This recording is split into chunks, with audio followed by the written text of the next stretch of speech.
वशी वतन में माँ कुरान, वशी वतन में माँ कुरान, शाला बेबाते शादी माँ, वशी वतन में माँ कुरान। दरियाए केच के दहाने पे वाक़ई ये कदीम किला पुराने अदवार में मक्रान के हुक्मरानों का रिहाइशगाह हुआ करता था। रिवायत के मुताबिक इसे हूद कबीले के सरदारों ने हज़ारों साल पहले मिट्टी से तामीर करवाई थी। इसी वजह से इसे पुन्नू का किला भी कहा जाता है। ये शानदार किला मक्रान की पहचान भी है। ज़िला केच का शुमार बलूचिस्तान के तारीख़ी और कदीम इलाकों में होता है। कदीम मौरख़ीन और जोग्राफिया नवीसों ने केच या केस के नाम से इसका जिक्र किया है। केच दर हकीकत इस तंग हिस्से को कहा जाता है जो कि दरियाए केच के दोनों जानिब आबाद है। मक्रान अपनी मछली की डिशेस की वजह से खासी मशहूर है। यहाँ के लोग मछली से मुख्तलिफ इक़साम के पकवान तैयार करते हैं। ये रिवायती पकवान अपने लजीज और उन्हें तैयार करने के मुनफरिद तरीक़ेकार की वजह से खासी दिलचस्पी के हामिल होते हैं, जो सदियों से नस्ल दर नस्ल चली आ रही हैं। आज के वीडियो में आपको तुर्बत की तहसील बुलेदा की सैर करवाएंगे। वहाँ मछली पकड़ने, इनसे बने मुख्तलिफ डिशेज़ और यहाँ के छोटे दरियाओं में पाई जाने वाली मछलियों के इक़साम और रिवायती बलूची सज्जी और चावल के साथ लंच का तजुर्बा आपके साथ शेयर करेंगे। सुबह को नाश्ते में आपको पराठा, अंडा और एक गिलास जूस का मिल जाए तो आपका पूरा दिन अच्छा गुजर जाता है।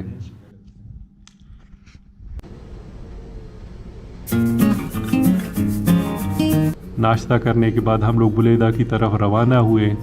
तुर्बत शहर बलूचिस्तान के खूबसूरत शहरों में शुमार होता है। शहर के अंदर बने साफ़ सुथरे, चौड़े और चौराहों पर मुख्तलिफ मौज़ूआत पे बने मोनामेंट्स इसकी खूबसूरती में इजाफ़ा कर रही थी। तहसील बुलेदा केच शहर से 55 किलोमीटर के फासले पे वाक़ है। कच्ची सड़क की वजह से आप तुर्बत से बुलेदा तक 1 से 1.5 घंटे में पहुंच जाते हैं। शहर से 11 किलोमीटर सफ़र तय करने के बाद हम लोग मोटरवे M8 के ज़रिए अपनी मंजिल की तरफ रवाना हुए। M8 पर 6 किलोमीटर सफ़र तय करने के बाद आपके बाएं जानिब बुलेदा शहर का चौक आता है, जहां से आप 38 किलोमीटर सफ़र तय करने के बाद बुलेदा शहर पहुंच जाते हैं। शुरू का 3 से 4 किलोमीटर पक्की सड़क बनी हुई है और बकिया हिस्से पे काम हो रहा था।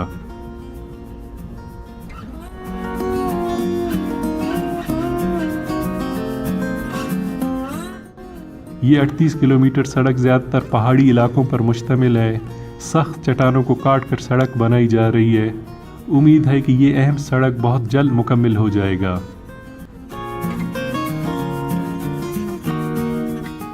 ये कच्ची सड़क जितना ख़तरनाक है इतना खूबसूरत भी है। बारिश के बाद यहाँ के नदी नाले पानी से भर जाते हैं, जिसकी वजह से इस सड़क पे सफ़र करना मुश्किल और ख़तरनाक हो जाता है।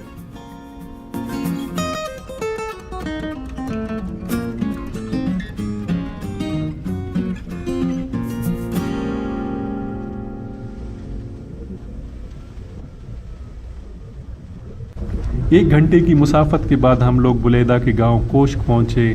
गांव की तंग गलियों से होते हुए हम लोग गिशकोर की तरफ रवाना हुए। रास्ते में छोटे गांव आबाद थे। कोश्क कलात से गिशकोर का फासला 13 किलोमीटर पर मुश्तमिल है, जहां तक पहुंचने में 30 मिनट लग जाते हैं।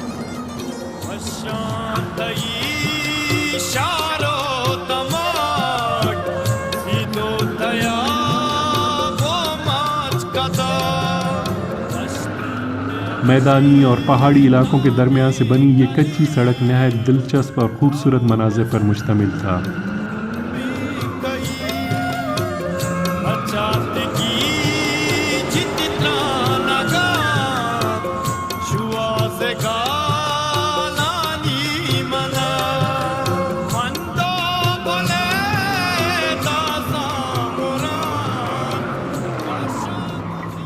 अब लोग ने दरियाए गिशकोर के किनारे कैंपिंग करने का फैसला किया।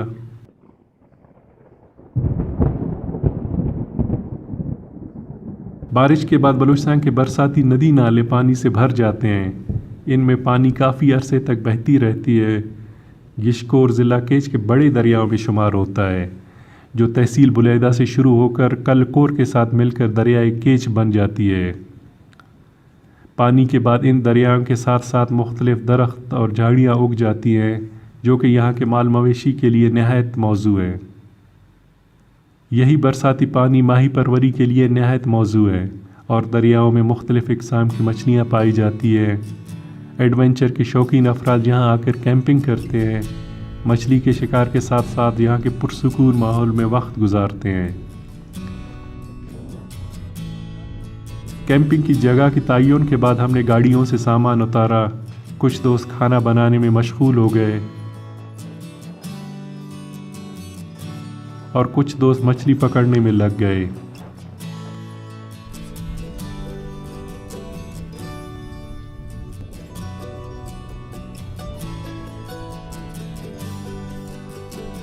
दरिया की इन छोटी मछलियों को पकड़ने के लिए ख़ास किस्म की जाल होती है जिसे पानी के अंदर गोल दायरे में लगाई जाती है। थोड़ी देर इंतज़ार के बाद जाल को आहिस्ता आहिस्ता निकाला जाता है। मछली को रखने के लिए फीस से बने छोटी टोकरी को कमर के साथ बांध दिया जाता है ताकि मछलियों को रखने में आसानी हो और ये ख़राब होने से बच जाए।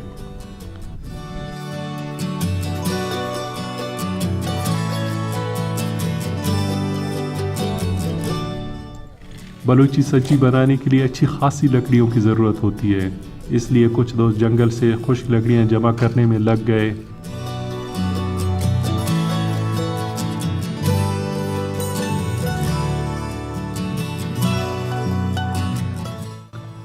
इसके बाद गोश्त को अच्छी तरह से साफ किया गया।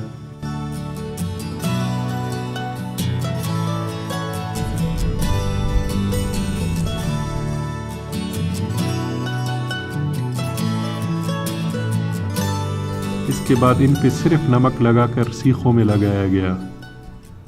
यहाँ के बरसाती नालों में 7 से 8 इक़साम की मछलियाँ पाई जाती हैं जिनमें चरपुक, वसपुक, शूर और मुशर्रफ काबिल ज़िक्र हैं।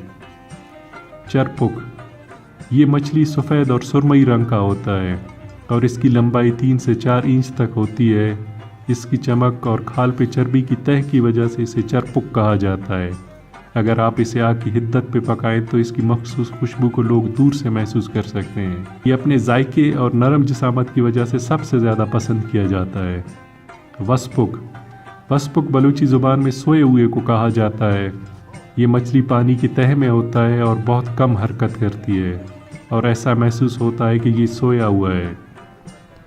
इसकी लंबाई 4 से 5 इंच तक होती है। मुशर्रफ ये नस्ल पहले यहाँ पे नहीं पाया जाता था। इसकी पहली दफ़ा अफजाइश मीरानी डैम में किया गया और वहाँ से ये मछली इन छोटी बरसाती नालों में चली आई है। मुशर्रफ दौर में केच में मीरानी डैम की तामीर और इसका इफ्तिताह हुआ, इसी वजह से इस मछली को मुशर्रफ कहा जाता है। इसके ऊपर एक सुर्ख रंग की पट्टी होती है।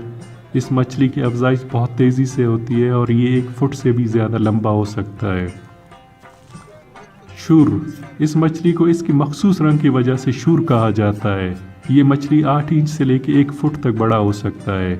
आप इसे जाल के बगैर हाथ से भी पकड़ सकते हैं। इन छोटे मछलियों से मुख्तलिफ इक़साम के पकवान तैयार किए जाते हैं।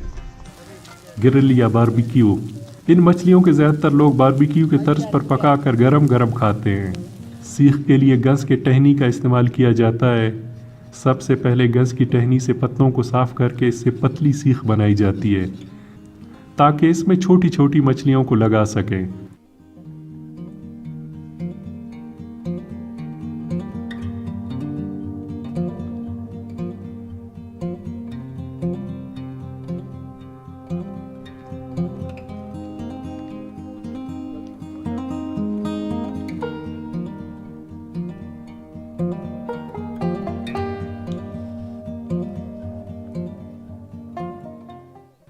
इसके बाद साफ़ मछलियों को एक मखसूस अंदाज में लगाकर इसके ऊपर नमक छिड़क कर इसको थोड़ी देर के लिए रख दिया जाता है ताकि नमक इसमें अच्छी तरह से जज़ब हो जाए। इसके बाद हमवार ज़मीन में 8 इंच चौड़ा, 1 मीटर लंबा, 6 इंच गहरा खड़ा खोदकर इसके ऊपर लकड़ियां रखकर जलाई जाती हैं। लकड़ियों को गड़े में अच्छी तरीके से फैलाई जाती हैं ताकि ये अच्छी तरह से जल कर कोयला बन जाए। इसके बाद सीखों में लगे मछलियों को कोयले के ऊपर रखकर पकाया जाता है। इस दौरान इनका रुख तब्दील किया जाता है ताकि मछलियाँ चारों तरफ से पक जाएं।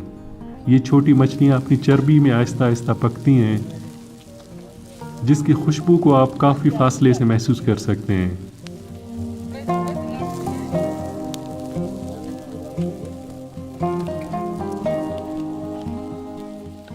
इसकी खुशबू आपकी भूख की शिद्दत बढ़ा देती है। इसको आमतौर पर गरम गरम खाया जाता है ताकि इसके असल जायके से लुत्फ अंदोज हो सके। माई आओ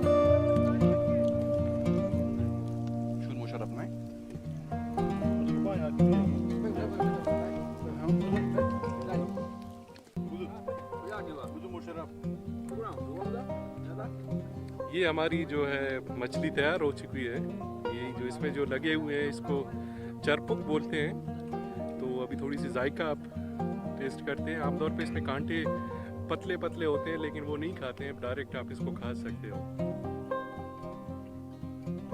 सॉफ्ट सा है बिल्कुल, आपको रियल जो फिश है उसका जायका उसमें आ रहा है। जब ये पका रहे थे उस टाइम उसमें से बिल्कुल उसी स्मेल आ रही थी फिश तक, दूर तक।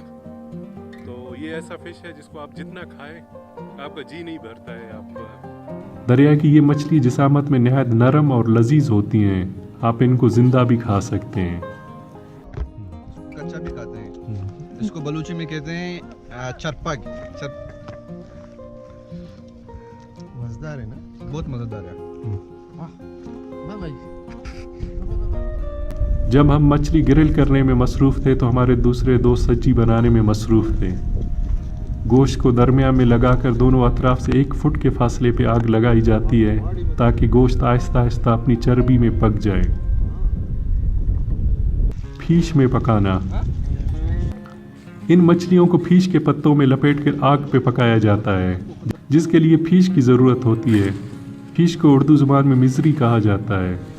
ये खुदरो पौधा होता है और बलूचिस्तान की ज़मीन इसकी पैदावार के लिए बेहद मौजू है। इस पौधे का इन्हिसार बारानी पानी पे होता है। मिज़री की पैदावार यहाँ के पहाड़ी इलाकों में ज़्यादा होती है। मछली पकाने के लिए फीश के सब्ज़ और अच्छे पत्तों का इंतखाब किया जाता है।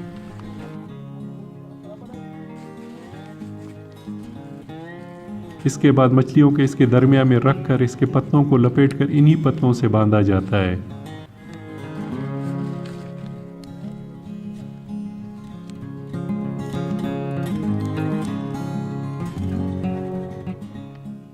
इसके बाद फीश के पत्तों में लिपटे हुए मछलियों को कोयले के ऊपर पकाया जाता है। इस दौरान इनको घुमाया जाता है ताकि चारों तरफ से पक जाए। आग की शिद्दत की वजह से फीश के सब्ज़ पत्ते पककर पीली हो जाती हैं। पकाने के बाद फीश में पके मछलियाँ 1 हफ्ते तक ख़राब नहीं होती। फीश वाली जो मछली है वो हमारी तैयार हो चुकी है। अभी थोड़ा टेस्ट करके आपको बताता हूँ कि ये किस तरह से है। ये आप देख सकते हैं बिल्कुल ये पक के इसका ये पक गया है और इसके अंदर मछली हैं बिल्कुल, वो भी अच्छी तरीके से पक चुके हैं।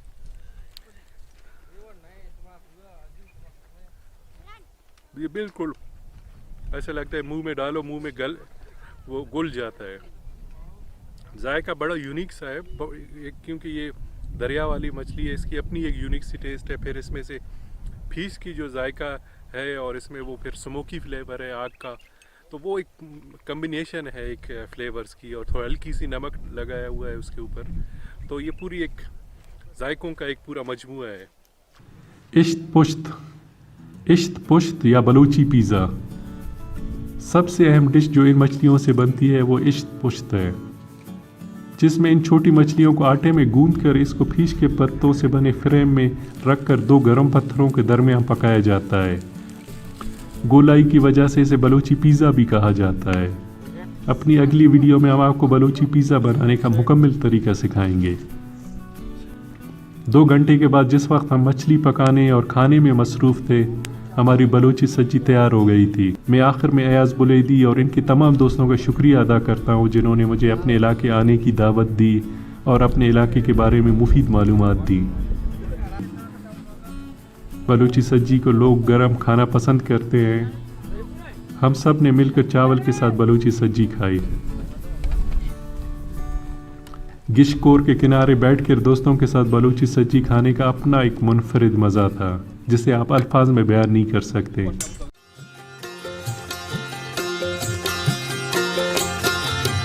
वशी वतन में माँ कुरान, वशी वतन